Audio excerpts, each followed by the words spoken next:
Yesterday, we talked about Amy Cuddy's research and what just 2 minutes of intentional body language can do to your brain chemistry. Well, today I want to share another idea, this one from Tony Robbins.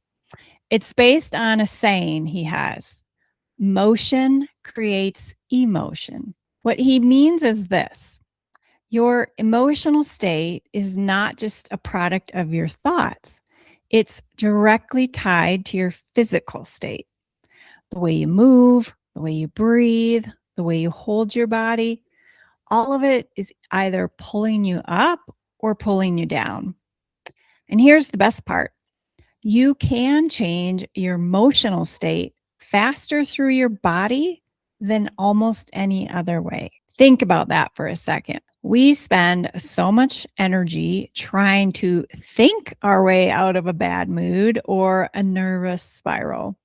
And sometimes that works, but sometimes the fastest route isn't through your head, it's through your body. Let me paint two pictures for you.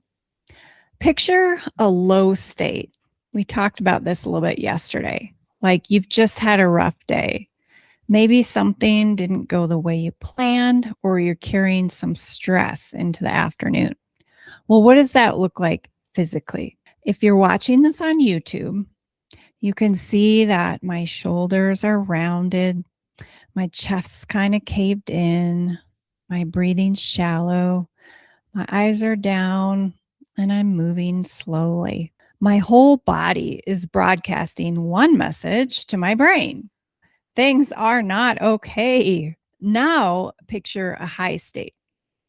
Think about a moment when you felt genuinely excited, confident, and alive. What did your body look like then? Probably pretty different. Upright, open, breathing deeply, maybe moving with some energy, some intention. Your body was broadcasting a completely different message. Well, here's what I want you to understand. Those two states are not just reactions to what's happening around you.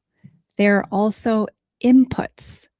You can choose to shift your physical state and have your emotional state follow. So Tony Robbins takes this seriously. I mean, if you've ever seen him work a crowd of thousands of people, one of the first things he does is get everyone moving, jumping, clapping, dancing.